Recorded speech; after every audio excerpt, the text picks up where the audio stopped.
Buenas noches. En este momento haré una breve explicación sobre la NIA 720, la cual trata sobre las responsabilidades que tiene el auditor o el revisor fiscal con respecto a otra información incluida en los documentos que contienen los estados auditados. Es importante para esta NIA que se tenga en cuenta lo que quiere decirnos con otra información. Esta es información financiera o no financiera incluida en un documento que contiene los estados financieros auditados. Puede ser datos que estén contenidos en informes de indicadores financieros, datos no financieros de los directivos, informes trimestral de gestión, básicamente informes sobre las operaciones de la entidad por parte de la dirección. Como dice información financiera o no financiera, es importante aclarar que no se deben incluir comunicados de prensa, cartas, presentaciones de analistas, páginas web, ese tipo de información no va incluida allí. La información que quiere expresarse con otra información es aquellos datos que son importantes para el objetivo de la empresa o de la entidad, pero que no ha sido especificada en los puntos de los estados financieros que han sido auditados. Pero esta información se debe solicitar porque se debe revisar también. Como objetivo de esta NIA, encontramos que el auditor debe responder adecuadamente cuando los documentos o la información anteriormente explicada incluyan datos que puedan reducir la credibilidad y la confianza de los estados financieros y del informe de auditoría presentado. Sin embargo, como ya sabemos, el auditor no tiene la responsabilidad específica de determinar si la otra información se presenta correctamente o no.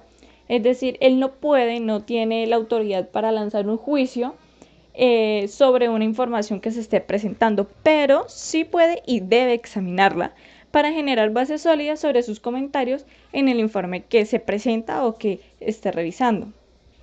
En esta NIA encontramos 3 definiciones que se deben tener muy en cuenta para la comprensión del concepto de toda ella. El primero es el término de examen de otra información. Ya sabemos a lo que se refiere con otra información. Esto lo que nos quiere expresar es la necesidad que tiene el auditor de revisarla con el fin de identificar errores o incongruencias y exponerlo en los términos adecuados. De encontrarse estos factores, se solicita la corrección para que sean presentadas en el tiempo que se especifique, de lo contrario el auditor tomará las medidas pertinentes. Continuando, tenemos las incongruencias materiales. Aquí encontramos 2 formas de expresarse en las incongruencias. La primera son las identificadas en la otra información obtenida antes de la fecha del informe y las segundas son las obtenidas después o con posterioridad a la fecha del informe de auditoría. Entonces encontramos dentro de la NIA lo que se debe hacer dependiendo del momento en el que nos encontremos. Cuando las incongruencias han sido identificadas antes de la fecha del informe de auditoría, podemos seguir 3 pasos o se pueden hacer 3 cosas. La primera es incluir en el informe que se va a presentar un párrafo donde se especifiquen las otras cuestiones que describiría la incongruencia de conformidad con la NIA 706 anteriormente explicada. Segundo, podemos retener el informe de auditoría o tercero, renunciar al encargo, si las disposiciones legales reglamentarias obviamente así lo permiten.